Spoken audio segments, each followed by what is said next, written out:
Hey everybody, the Flaming Florist here, showing you guys today how to do a living coffee table. So first off, you gotta go get a plexi box or a container that has a bottom and a top that has some distance between the both so that you can actually put flowers inside and make them live. Close it up and it becomes a living coffee table, a living picture frame, a living anything you want, coaster, whatever you wanna do. So first off, we get this plexi box. I'm gonna explain to you guys what we've done to this box first. We've created a box that has a lower tray inside that you can see has about an inch lip on it, which will hold the water and all of the flowers and everything in. We also drilled holes through because once you put the top on, the condensation would build and the plexi box would become completely soaking, look like it's been rained on. So we drilled the holes so that air can go through so that everything breathes. So I'm gonna lift this top off and show you guys the bottom. Ooh.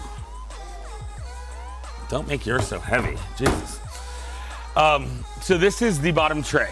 So now that you see the bottom tray, you can spin it and you can play with it. It has that inch lip, and what we do is you'll put all of your Oasis inside here. We're gonna create a dirt base around the edges to hold the Oasis in. Use a plastic liner to keep it all together. And I'm gonna show you how to put that together right now.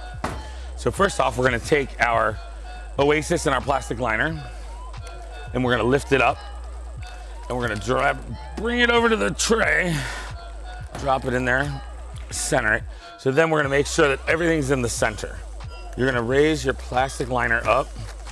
And you wanna use a trash bag, any kind of plastic, Visqueen, any kind of painter's drop cloth that you can get, and cut a square about 1 inch around, 2 inches around the actual square of Oasis to hold the Oasis in.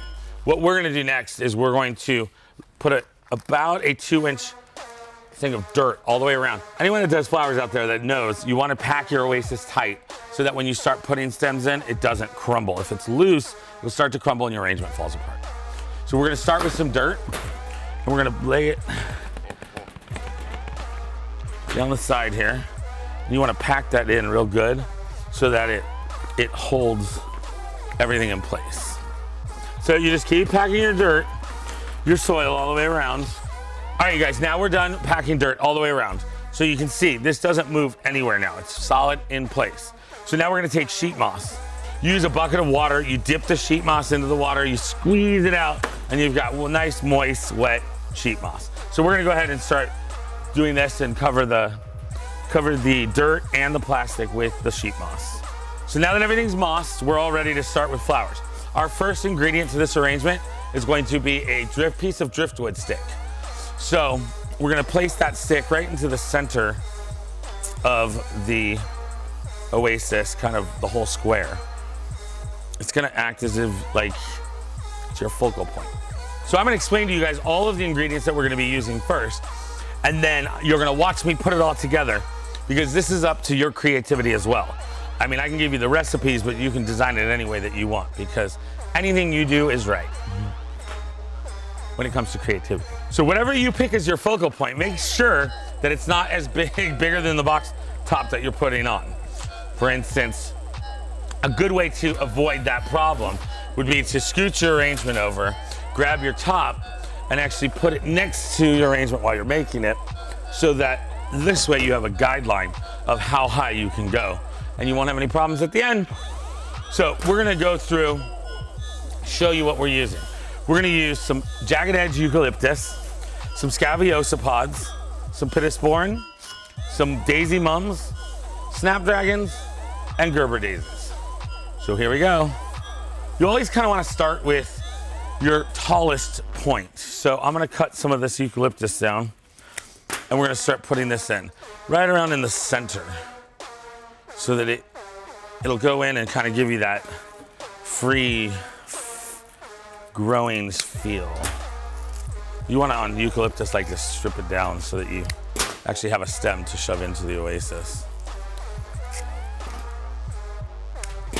Remember, you always want to cut your flowers before you put them in, unless it's a different kind of flower that you don't want to bloom right away. Then I tend to not cut them, just shove them in the water, and they take longer to open. There we go. So a little bit of eucalyptus in there. And then we can start building our base, which is your pittosporin, which is gonna give you your green. So I start from the sides. Remember, you always wanna line up what you're coming out so you don't have greens coming over the edge. So when you put your top on, you see like a leaf bent in there, like a window when you shut, you know, a shirt in the window or something in a car. Anyone else does that? We're basically just laying down our greens first, okay? You always want a green arrangement first before you make it. All right, so we're pretty much greened up now. So we're gonna move on to our next tall flower, which would be your snapdragons. I'm just gonna chop the bottom off here because you know you're not gonna go any taller than that, because actually that's too tall, so you know you're gonna cut these down as you use them. So you strip down your snap, cut it. And we kind of did these out the top here. You always wanna make sure that your flowers go straight down and into the oasis. I've had a lot of people that work for me. As soon as they feel it touch the oasis, they think it's in. And then the next morning you come in to deliver your flowers, they're all dead because it needs to go in. Because the water, when you water things, the water sits at the base and the oasis drinks it. So if you're only at the very tip and the water's drink all the way through to the oasis and your tip of oasis doesn't have water, that means your flower doesn't have water. So here's our last snapdragon that we're putting in. So we're almost done with snaps. So your snapdragons kind of fill the center in and make your arrangement come alive there. It's your tallest point and flower.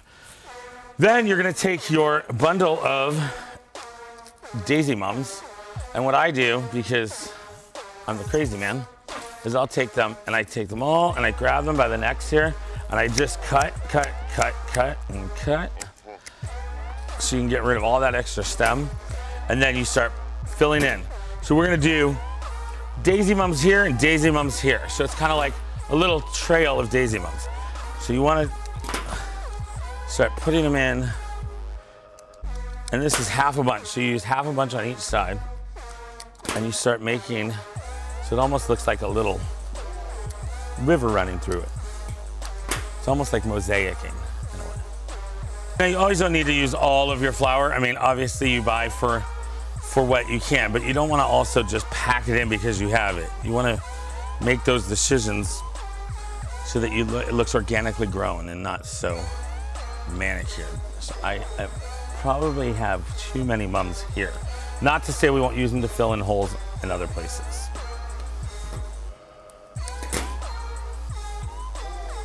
All right, so let's turn this around. You can see that there, and we'll build this other side here.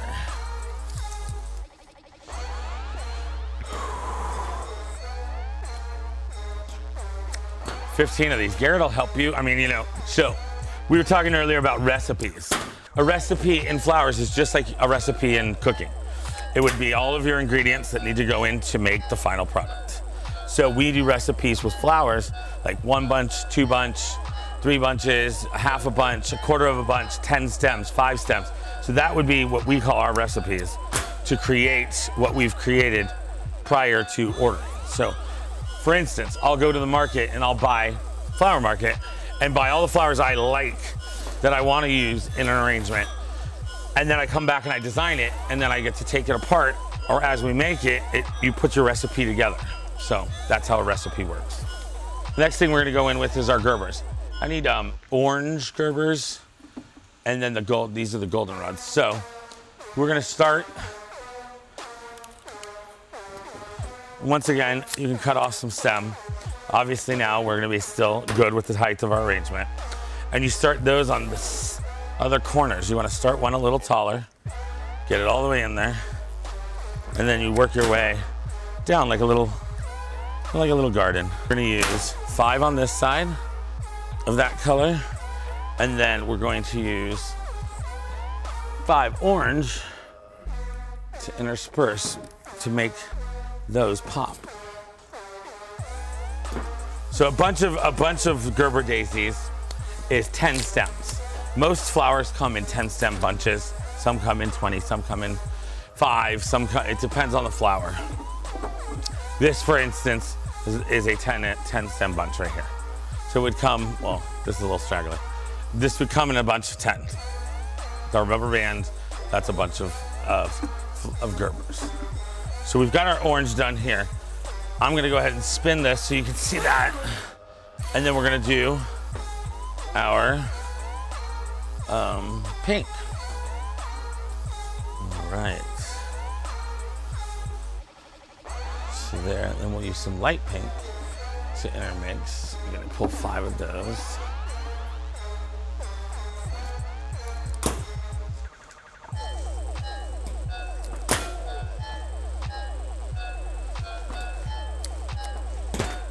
Here's something that still needs a little bit of a taller element in there. So I'm gonna go ahead and grab some bells of Ireland, and we're going to add a little bit of tall bells of Ireland into the center. And once again, you wanna make sure you get this in and feed it into the oasis so that you can get, so it doesn't die. Bells of Ireland is very temperamental. It's a very temperamental flower. If it's not in water, this whole bell will start to drop. So you want to make sure it's all the way in. And one more. Oh, what happened? I just went too tall, see? So that's where you want to kind of try and measure up, because you don't want to not be able to close the top.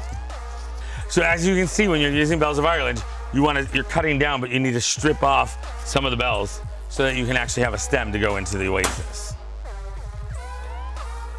You think Mike's gonna go home and make these for his fucking girlfriend or something. All right, so we added our bells. I think it adds another shade of green up in there, makes it really pretty. We have a couple stems left, so what I'm gonna do is I'm just gonna use them a little lower over here. Look at this. I just kind of put them down, kind of growing down a little bit here. So it kind of grew, filled another hole there, and we should be good there. We have one more hole over here. See, this is where you need to start using your extra flowers. All right, so I'm just gonna grab a couple more stems. You can always dabble into your other. Some bunches are larger than others, so some might fill out an arrangement better. So I grabbed a couple of more stems. We're just gonna fill in this little hole. Give her one last spin. I'm gonna add one more bunch of my scabiosa pods that I forgot to add. Here we go. On the other side here. Scabiosa pods are a little dark, so it's kind of fun to use them with a little green backing, like I'm doing right now on this side, and I'll spin it around so you guys can see that. So now you just want to go around and make sure you tuck all your moss around so you don't have any moss sitting on the edge when you put your top on there. So we're going to tuck all that around, and we are ready to put the top on. Here's the top. Put that on there. You have your living coffee table. This is gonna be the talk of your next party, talk of anywhere you're at.